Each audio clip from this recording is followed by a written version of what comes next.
For this lesson, we need to make sure that we have our three functions in our calculator. We have already put in the slope of a line and the line point slope. Let's go over to here and highlight this line point 1.2 and put it into our calculator. So we'll double click, shift click, Control C copy, go over to here, Control V, and press enter. Now we have our three lines in our calculator. We can check this out by hitting the var key and hitting CAS and hitting programs, and we see that the three are in our calculator. So we'll escape out of here and escape out of here. These functions can be found. We make this full size, and if we go back up to the top of the page and look at the info button and then go to immediate mode, you will find these functions under the finite math area. We now look at our parallel and perpendicular line Onenote page.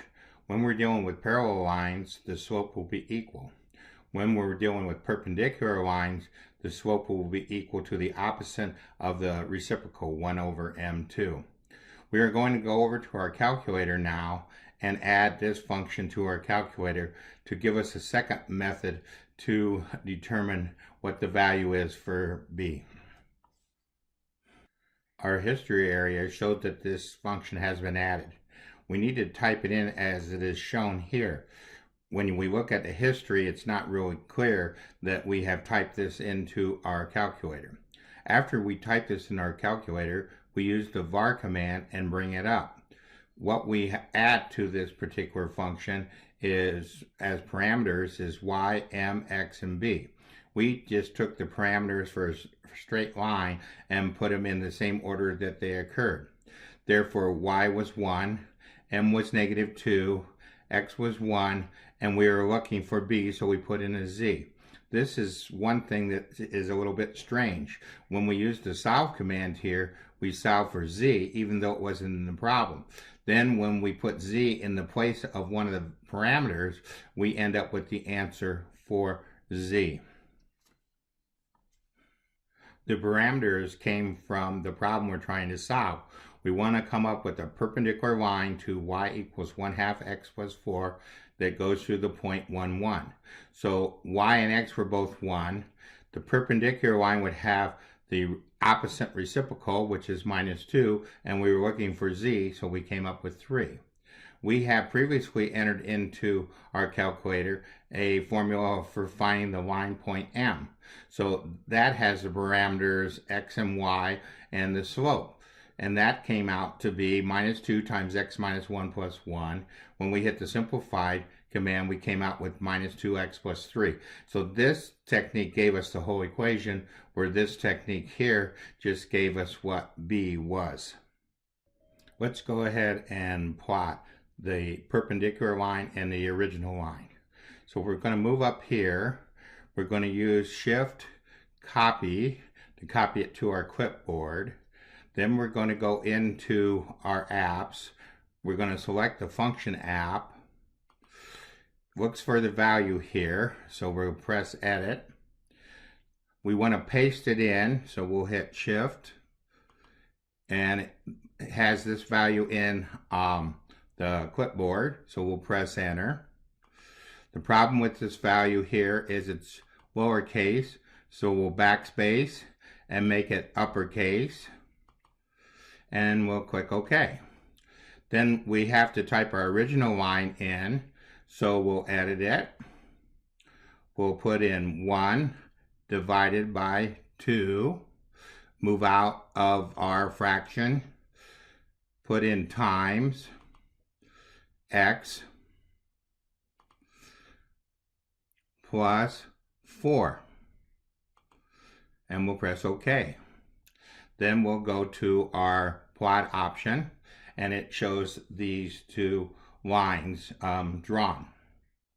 We notice that our answer meets all the specifications. Y equal -2x plus 3. So we go over here, we see that it has an intercept of 3. It has a slope of -2, which is rise over run. So we go over 1 and rise up a -2, and then it goes through the point 1, 1. Let us now look at solving this problem with the OneNote MathLink Assistant. So we click over here, and we're into OneNote. We're in our drawing option, so we lasso, and we pick this particular equation right here where it has substituted in y, x, and slope and solve for b. We press our math button. It came up with this particular same value that we had hand wrote over here. We select an action, so we solve for b. We show steps, and it gives us the steps that we have copied over here. I then wrote out the equation using the b to be 3 and the slope to be -2 from the one that was given to be 1/2, so the perpendicular slope would be the opposite and the reciprocal, which turned out to be -2. Then I took this equation here and I substituted for y this part over here. I had a terrible time with the math to ink, so what I did is I went back to the home page and I typed it in algebraic form. I typed 1 divide 2x plus 4 equal -2x plus 3. When I hit the Math Assistant button, it converted it over to fractions for us. I should note that right now they do not have an editor to put math things in, but Microsoft Word has a good editor that they will eventually probably put into OneNote. So more complicated ones, you can use Microsoft's Word editor, copy and paste it into OneNote, and it will work fine. Let's close our Math Assistant. Let's select this particular one. Let's press Math again. Select an action. Now the reason I did this, because it says graph both sides in 2D. So this allows me to draw a picture of the original line and the perpendicular line just like I did on the calculator. Now there's one problem with the ratios of x and y. So it's perpendicular, but it doesn't appear to be perpendicular. That ends our lesson on parallel and perpendicular lines.